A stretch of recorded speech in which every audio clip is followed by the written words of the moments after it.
Princess Celesta's crystalline fingers traced the floating symbols before her, each one glowing with an ethereal blue light that pulsed in rhythm with her racing heartbeat.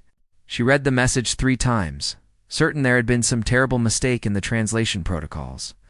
By decree of the High Council of the Star Alliance, Princess Celesta of the Luminous Empire shall enter into matrimonial union with Marcus Stone, human representative of Earth. The words hung in the air of her private chambers like accusations. Celesta stood abruptly, her long silver hair floating around her shoulders in defiance of gravity, each strand catching and reflecting the light from her bioluminescent skin. The sudden movement sent ripples of crimson anger across her body, a visual testament to her emotional state that every member of her species would immediately understand. Mother. Her voice carried through the crystalline corridors of the royal starship, the tone causing the walls themselves to resonate with sympathetic vibrations. Queen Luminara appeared within moments, her own radiance dimmed with concern. Unlike her daughter's youthful silver glow, the queen's skin shimmered with traces of gold, evidence of her centuries of life and wisdom. What troubles you, my brightest star? Celesta thrust the holographic message toward her mother with such force that the light particles scattered momentarily before reforming. This cannot be real. Tell me this is some sort of cruel jest. The queen's expression shifted as she absorbed the content, her luminescence flickering through several colors before settling on a worried violet. This bears the seal of the council itself. But how? Your betrothal to Prince Obsidian of the Darkstone Realm was sealed when you were both younglings. Exactly. Celesta's patterns flashed brilliant red again. I have known Obsidian my entire life. We have trained together, studied together, planned our future together. And now they expect me to simply abandon all of that for a human? She practically spat the last word, though even as she did, a small part of her conscience pricked with guilt. She had been raised better than to show such prejudice. The humans are barely more than children in the cosmic community, Queen Luminara said carefully, her diplomatic training evident even in this private moment. They have only just achieved faster-than-light travel. Their understanding of quantum mechanics is rudimentary at best. But they are members of the Alliance now, and we must respect. Celesta interrupted, her voice rising. What respect is there in tearing me away from my chosen life, from my chosen love, to marry some primitive being who probably doesn't even understand what our light patterns mean? The queen's expression hardened, her glow taking on a steely quality. That is enough, Celesta. I raised you to be better than this. She paused, then added more gently. Though I confess, I share your confusion and concern. Let me contact the council immediately. There must be an explanation. As her mother worked her communication crystals, Celesta sank onto her floating meditation platform, her mind whirling. She thought of Obsidian, with his deep purple luminescence and his quiet, scholarly nature. They had spent countless hours in the royal archives together, studying the ancient texts of their people. He understood her love of history, her fascination with the old ways. They had planned to combine their research to perhaps discover new insights into their species' origins. And now, for what? To be bartered away like some trade commodity? A new message flickered into existence, and Celesta's 3 hearts nearly stopped beating in unison. Arrival at Earth. 47 standard hours. Prepare for diplomatic reception and bonding ceremony. 2 days, Celesta whispered, her glow fading to a pale, sickly green. They give me 2 days to accept this madness. Queen Luminara's face was grim as she finished her communication. I have demanded an emergency session with the council. But Celesta... She hesitated. The response was concerning. They say this union is not merely political. It is survival. What do you mean? Our genetic scans have revealed something troubling. Our people's DNA has become too homogeneous. We have lived too long in isolation, strengthening the same genetic traits over and over. The medical advisors predict that within 3 generations, our crystalline structure will begin to fail. Children will be born with fractures in their very essence. Celesta felt her luminescence dim with shock. But surely Obsidian's lineage, Obsidian carries the same genetic markers that are causing the problem. her mother said softly. His DNA is too similar to yours, too similar to all of ours. Any children you bore together would be at high risk for genetic fracturing. The princess felt as though her world was cracking apart. And the humans. Their carbon-based biology is sufficiently different from our silicon crystal structure that it creates genetic diversity without incompatibility. This Marcus Stone, specifically, carries markers that the genetic scientists believe will blend successfully with our crystalline nature. Queen Luminara moved to sit beside her daughter. I know this is not what you wanted, my star, but sometimes what we want and what we need are two different things. Celesta looked out through the transparent crystal wall of her chamber at the stars streaming past. Somewhere ahead of them, growing larger with each passing moment, was a small blue planet. On that planet was a being she had never met, would never have chosen, and was now expected to bind her life to. What if he's cruel? She asked quietly. What if he cannot understand our ways? What if I spend the rest of my very long life in misery? Then we will find a way through it together, her mother promised. But perhaps there is a chance that this will be different than you fear. The council would not have chosen someone completely unsuitable. Celesta wanted to believe that.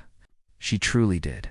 But as she watched Earth grow larger in the viewing crystal, all she could feel was a deep, abiding dread mixing with a reluctant curiosity. What manner of being was this Marcus Stone? And could she ever forgive him for being the instrument of her broken dreams? Meanwhile, on the planet rapidly approaching, Marcus Stone was having what could only be described as the worst day of his life. He had arrived at work that morning expecting nothing more exciting than analyzing deep space radio signals, perhaps grabbing lunch with his friend Jessica from the linguistics department, maybe finally beating that impossible level in his favorite video game that evening. Instead, he'd barely settled into his chair in the cramped office of the Global Space Communications Center when armed security personnel had burst through the door. Lieutenant Stone, you need to come with us immediately. Marcus had actually looked behind himself, certain they must be addressing someone else. He was a lieutenant, yes, but only in the most technical sense. His position analyzing alien communication patterns for the newly established Space Alliance Coordination Office was military adjacent at best. He spent his days with headphones and computer screens, not weapons and tactical briefings. Me.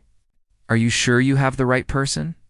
The lead security officer, a stern-faced woman with more muscles than Marcus had ever possessed, didn't crack a smile. Marcus James Stone, age 26, currently assigned to deep space signal analysis. That's me, but then you're coming with us. Now, 20 minutes later, Marcus found himself in an office he'd never seen before. In a section of the building he'd only heard rumors about. The woman behind the desk wore a general's insignia and an expression that suggested she ate nails for breakfast. Sit down, Lieutenant Stone. Marcus sat, his mind racing through every regulation he might have accidentally violated. Had he somehow downloaded classified material? Accessed files he shouldn't have? He was usually so careful. How much do you know about the Luminous Empire? Marcus blinked at the unexpected question. The silicon crystal-based civilization that joined the Alliance last year. They're known for their quantum technology, their bioluminescent communication, and their extremely long lifespans. They're one of the oldest spacefaring civilizations in the Alliance. Why? General Victoria Hayes leaned forward, her fingers steepled on the desk. Because in approximately 46 hours, you're going to marry their princess. It was a nervous, slightly hysterical sound that echoed inappropriately in the serious atmosphere of the office. When nobody else laughed, when the general's expression didn't change, his laughter died in his throat. You're serious? The Star Alliance High Council has selected you for an arranged marriage with Princess Celesta of the Luminous Empire. This is not a request, Lieutenant Stone. This is a direct order that comes from the highest levels of human government and the Alliance itself. Marcus felt the blood drain from his face. But why? Why me? I'm nobody. I'm just a signals analyst. I don't even know how to talk to women at bars, let alone alien princesses. Your genetic profile was flagged during the standard medical screening all Alliance personnel undergo, General Hayes explained, her voice softening slightly. You possess a unique combination of genetic markers that make you compatible with the Luminous Empire's crystalline biology. Do you understand how rare that is, Lieutenant? Out of billions of humans, perhaps only a few hundred have the right genetic structure. And of those, you scored highest on the psychological compatibility assessment. Compatible for what exactly? Marcus asked, though part of him already knew the answer. Reproduction. The Luminous Empire's royal line is facing genetic collapse. They need new DNA, human DNA specifically, to ensure the survival of their species. Your children with Princess Celesta would be the first true human luminous hybrids, children, Marcus repeated weakly. With an alien I've never met. An alien who probably doesn't want to marry me any more than I want to marry her. That's very likely true, the general agreed. But this isn't about personal desires, Lieutenant. This is about the survival of an entire civilization and the strength of the Alliance. If we refuse, we lose access to quantum technology that could advance human science by centuries. We damage our standing with the other Alliance races. And the Luminous Empire continues its slow genetic decline toward extinction. Marcus slumped in his chair, feeling like the walls were closing in. And if I refuse, then we find someone else. But the Council specifically requested you. Refusing would be diplomatically complicated. It would likely end your career in the Alliance office, possibly in the military entirely. Knock on the door interrupted them, and several people entered carrying tablets, holographic projectors, and stacks of physical files. One of them, a middle-aged woman with kind eyes and graying hair, stepped forward. Lieutenant Stone, I'm Ambassador Arachin. I'll be helping you prepare for the meeting with Princess Celesta. We have approximately 45 hours to teach you everything you need to know about Luminous Empire culture, customs, and court etiquette. 45 hours. Marcus echoed numbly. Ambassador Arachin offered him a sympathetic smile. I know this is overwhelming, but I promise we'll do everything we can to prepare you. As the team began setting up their equipment, one of them activated a holographic display. Marcus found himself staring at an image of his supposed future bride. Princess Celesta rotated slowly in the projection, and Marcus had to admit, even in his shocked state, that she was breathtaking. Her skin seemed to be made of living silver, glowing with internal light that shifted through subtle colors. Her features were delicate, but alien, with eyes that seemed larger and more luminous than human eyes, and hair that floated around her head like she was underwater. She wore elaborate crystalline jewelry that caught and refracted her own light, creating rainbow patterns in the air around her. She's beautiful, Marcus heard himself say. She's also probably furious about this arrangement, Ambassador Arachin said honestly. The princess was previously betrothed to someone of her own species. This decree overrode centuries of tradition and her own choice in the matter. Great, Marcus muttered. So she's going to hate me on sight? Perhaps Arachin agreed. Which is why you need to be prepared, polite, and respectful. This first meeting could set the tone for your entire relationship. As the briefing began, Marcus tried to focus on the avalanche of information about Boeing protocols, gift-giving customs, the meaning of different light patterns, and the 1,000 other details that apparently mattered when meeting an alien princess. But his eyes kept drifting back to that holographic image, Princess Celesta, his future wife, the woman whose life he was apparently about to ruin just as thoroughly. As she would ruin his, he just hoped they could both survive the experience. With their sanity intact, the landing platform gleamed in the early morning sun, every surface polished to perfection. Marcus stood at the western point as instructed, wearing a formal suit that had been specifically designed for this occasion. The fabric contained threads, woven with reflective materials that would supposedly complement the princess's natural mint luminescence, a detail that Ambassador RHN had emphasized at least 15 times during his crash course in alien diplomacy. His hands were sweating despite the cool morning air. Behind him, arranged in careful formation, stood dozens of human dignitaries. military officials, and cultural representatives. Jessica Park, his best friend, and one of the few people he'd been allowed to contact before this circus began, had somehow managed to get herself included in the welcoming committee. She'd sent him an encouraging thumbs up earlier, though her expression suggested she thought this whole situation was as insane as he did. Remember, Ambassador Rachan whispered from her position slightly behind him. When the ship lands, wait for the princess to disembark first. Do not approach until she reaches the midpoint of the platform. Bow at exactly 45 degrees, not more, not less. And whatever you do, do not stare directly at her core light. It's considered extremely intimate, right? Marcus muttered. Don't stare at the glowing alien princess's glowing parts. Got it? I'm serious, Lieutenant. One wrong move, and you could offend not just her, but her entire civilization. Marcus wanted to point out that he'd already offended her entire civilization by existing and being genetically compatible. But he kept his mouth shut. The last 45 hours had been a blur of cultural briefings. Language lessons, though translation. Technology would handle most communication and increasingly desperate attempts to prepare him for a situation that no amount of preparation could actually make normal. The sky above them began to shimmer, and Marcus felt his breath catch. The royal starship materialized as if being painted into existence by an invisible hand. It was enormous, easily the size of several city blocks, and constructed entirely from some kind of translucent crystal that caught the sunlight and transformed it into cascading rainbows. The ship itself seemed to glow from within, pulsing with soft blue light that reminded Marcus of bioluminescent jellyfish he'd seen in documentary programs. It's beautiful. He whispered despite himself. The luminous Empire's ships are grown, not built, Ambassador Rachan murmured. Each vessel is a living crystal, bonded to its crew. The ship descended with impossible grace, making no sound as it settled onto the specially prepared landing platform. For a long moment, nothing happened. Marcus could feel his heart pounding so hard he was certain everyone around him could hear it. Then, a section of the ship's hull simply dissolved, and a ramp of solid light extended downward. Queen Luminara emerged first, her presence commanding immediate attention. She was taller than Marcus had expected, nearly 7 feet, and her golden-tinged luminescence spoke of age and power.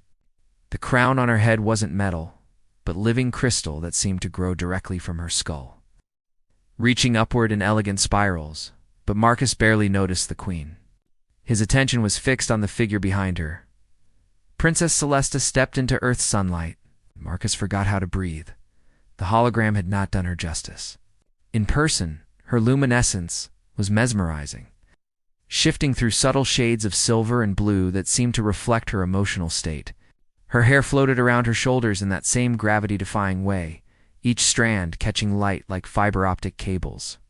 She wore a gown that appeared to be woven from starlight itself, flowing around her in patterns that hurt to look at directly, and her expression was absolutely murderous. Even from this distance, Marcus could see that her light patterns had taken on a distinctly reddish tinge, and according to his briefing, red meant anger. A lot of anger. She looks thrilled to be here, Jessica muttered from somewhere behind him, barely audible. The queen and princess walked down the light tramp with measured, graceful steps. When they reached the platform proper, Celesta's attendants followed a group of similarly glowing beings, who arranged themselves in a protective formation around their princess. One of them, a severe-looking woman with skin that shimmered like brushed steel, stepped forward. This had to be Lady Silverweave, the princess's personal advisor, and according to his briefing, someone whose approval he desperately needed to win. Ambassador Rachan moved forward to meet them at the designated midpoint, and Marcus forced himself to follow, his legs feeling like they belonged to someone else. Your Majesty? Your Highness, Rachan said, bowing at precisely the right angle. On behalf of the people of Earth and the human delegation to the Star Alliance, we welcome you to our world. Queen Luminara's voice, when she spoke, was like wind chimes. Ambassador Rachan, we are pleased to be here. The slight hesitation suggested she was being diplomatic. May I present my daughter, Princess Celesta of the Luminous Empire? This was Marcus's cue. He stepped forward, remembering everything he'd been taught. 45-degree bow. Keep his eyes respectfully lowered. Do not stare at her core light, which appeared to be centered in her chest and pulsing with barely contained emotion. Your Highness, he said, proud that his voice only shook slightly. I am Marcus Stone. I am. Honored to meet you. Celesta's light patterns flashed a brilliant, angry crimson. When she spoke, her voice was cold enough to freeze helium. Are you? Marcus's head snapped up despite protocol, meeting her luminous eyes. They were silver with flecks of blue and currently blazing with unconcealed fury. Yes, he managed. How fascinating, Celesta said, her tone dripping with sarcasm. You are honored to participate in this farce.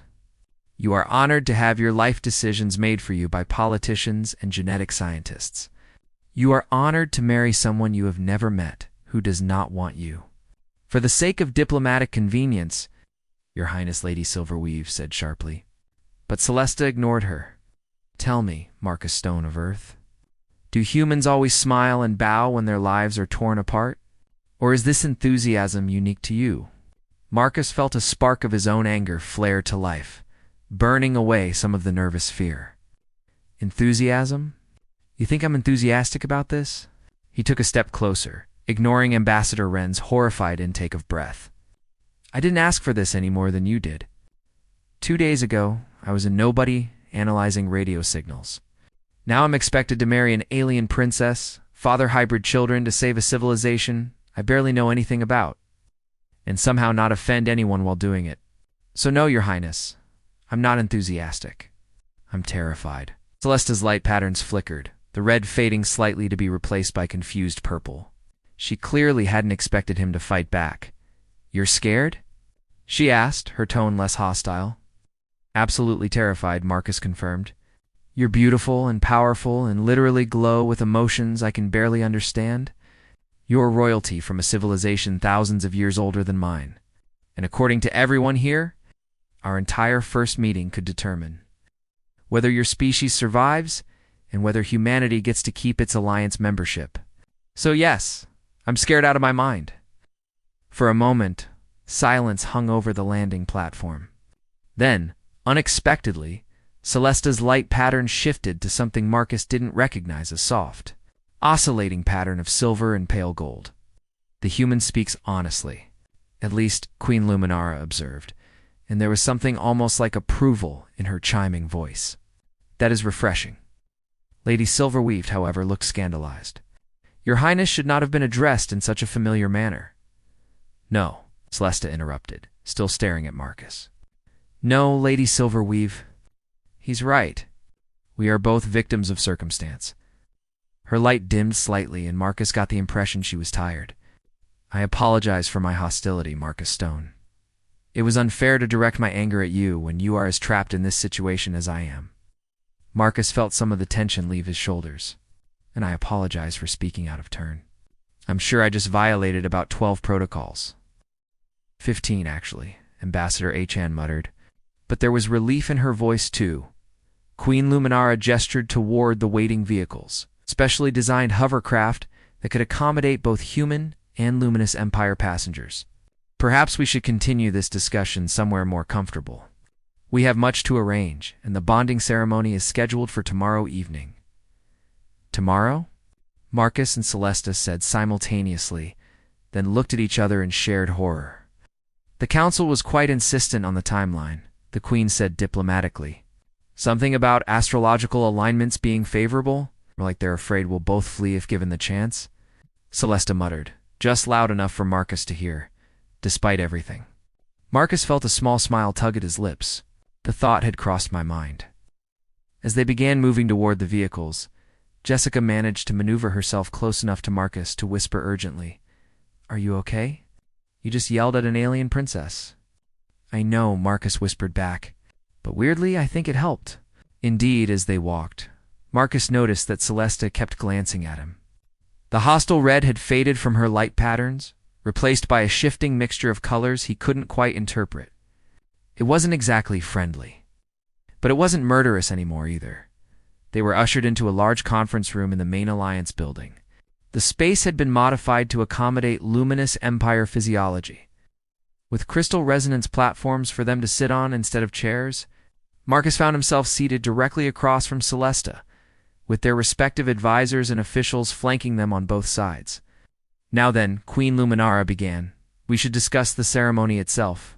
The bonding ritual must incorporate elements from both our cultures to be recognized by the Alliance. For the next 2 hours, Marcus watched in growing bewilderment, as humans and crystalline aliens debated everything from the color of the ceremonial flowers. Blue was apparently royal property in luminous culture, but commonly used in human weddings too. Appropriate exchange of vows should they glow, speak, or both. Celesta looked as overwhelmed as Marcus felt. At one point, when Lady Silverweave and Ambassador RHN were engaged in a particularly heated discussion about the proper angle for the couple's first post-ceremony bow, Celesta caught Marcus's eye and made a subtle gesture with her hand, a universal sign of exasperation that transcended species barriers. Marcus couldn't help but grin, and he saw Celesta's light patterns shift to something that might have been amusement. It was the first real moment of connection they'd shared, even if it was just mutual frustration with the circus surrounding them. Perhaps, Queen Luminara said suddenly, her voice cutting through the debate, the princess and Lieutenant Stone should be given some time to speak privately. After all, it is their ceremony, their bonding. They should have some input. Lady Silverweave looked horrified. Your Majesty, it would be highly irregular for them to be alone before the ceremony. They're getting married tomorrow, Jessica interjected, earning a sharp look from several officials on both sides. Seems like they should at least be able to have a conversation without 20 people listening in, Queen. Luminara's light patterns shifted to what might have been approval. The human female is wise. Celesta Marquez, you have 1 hour. Use it to speak honestly with each other. The rest of us will finalize the arrangements, before anyone could protest further. Marcus and Celesta found themselves being ushered into an adjacent room, smaller, quieter, with a large window overlooking Earth's cityscape. The door closed behind them with a soft click, and suddenly they were alone. Celesta moved to the window, her light reflecting off the glass. Marcus stayed near the door, unsure of what to say or do. Your planet is quite beautiful, Celesta said finally, not turning around. Different from my homeworld, but lovely in its own way. Thank you, Marcus replied. I've seen images of the luminous capital. The crystal spires are incredible. They've been growing for 10,000 years, Celesta said softly. Each generation adds to them, their life energy becoming part of the structure. It's meant to represent the continuity of our species, the connection between past and future. She paused. Or at least it was. Now that future is uncertain, Marcus took a few steps closer. I'm sorry. About your species' genetic crisis. And about everything else? Celesta turned to face him, and Marcus was careful to keep his eyes on her face rather than the pulsing core light in her chest.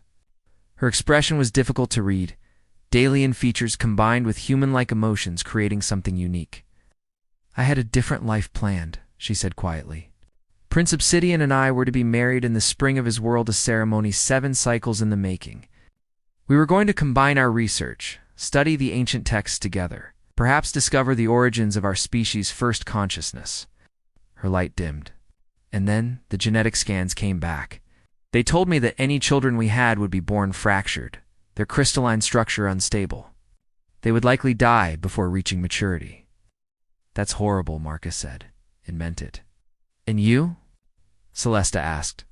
What life did you have planned before all this? Marcus gave a self-deprecating laugh. Nothing nearly as grand.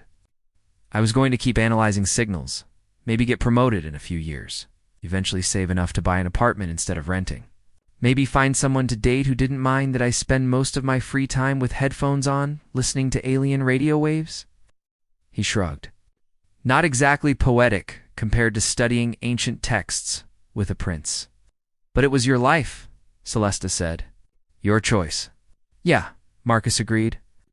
It was they stood in silence for a moment, 2 beings from different worlds, both having their choices stripped away. I don't want to hate you, Celesta said suddenly. You seem decent, honest, as my mother said. but I don't know how to not be angry about this situation. I don't want you to hate me either, Marcus replied, and I'm angry too. But he hesitated, then continued. Maybe we could try to be angry at the situation instead of at each other. I know we're getting married tomorrow, and I know it's not a real marriage in any romantic sense. But we're going to have to live together, possibly for a very long time given your species' lifespan. It seems like it would be less miserable if we could at least be friends. Celesta's light patterns shifted through several colors before settling on a soft silver blue. Friends, she repeated, as if testing the word. That is a reasonable suggestion. Yes, she took a step toward him, and Marcus noticed she was actually taller than him by several inches. Marcus Stone of Earth, I propose a truce. We are both prisoners of politics and genetics, but perhaps we need not be enemies. Marcus extended his hand, a human gesture of agreement. Celesta looked at it for a moment, then reached out with her own crystalline fingers. When they touched, Marcus felt a strange tingling sensation, like a mild electric current, and Celesta's light flared brightly for just a moment. Your hand is warm, she said, sounding surprised. Your hand is tingly, Marcus replied. Is that normal? Our crystalline structure generates small amounts of bioelectric energy, Celestia explained. You're feeling the resonance between our different biological systems. She tilted her head. It's not unpleasant. No, Marcus agreed, still holding her hand. It's actually kind of nice. They stood like that for a moment, hands clasped, human warmth meeting crystalline energy. It wasn't romantic. Not yet, but it was something. A connection. A beginning, Marcus said eventually. Tomorrow we get married in front of representatives from multiple alien civilizations. Probably mess up half the protocols, and then, what? Do we live on Earth? Your homeworld. A neutral space station. Celesta's light patterns flickered with what might have been amusement. I believe the plan is for us to split our time between both worlds. 6 months on Earth, 6 months on Luminara Prime. That way neither of us loses complete connection to our home. Yes. Actually pretty thoughtful. The Council can occasionally be practical, even when destroying lives. Celesta paused, then added more softly, though perhaps destroying is too strong a word. Maybe just dramatically rearranging them. Marcus smiled. Dramatically rearranging. I like that better. A knock on the door interrupted them, and they both instinctively stepped apart, dropping their clasped hands. Ambassador Ratchin poked her head in. I'm sorry to interrupt, but we need the princess back for the ceremonial gown fitting. And Lieutenant Stone has another etiquette briefing scheduled. Celesta sighed, her light dimming slightly. Of course, can't have me marrying in the wrong shade of crystal. As they moved toward the door, Celesta paused and looked back at Marcus. Thank you, she said quietly. For being honest. For being kind, it makes this slightly less terrifying. Same to you, Marcus replied. See you at the wedding? Celesta's light patterns shifted to that soft silver blue again. Marcus was beginning to think it might be her equivalent of a smile. See you at the wedding, Marcus Stone. She glided out of the room, trailing light like a comet's tail. Marcus found himself thinking that maybe, just maybe, this arranged marriage wouldn't be the complete disaster he'd feared. It would still be incredibly awkward, politically fraught, and unlike anything he'd ever imagined for his life. But at least he wouldn't be facing it with an enemy. He'd be facing it with a friend. And for now, that felt like enough.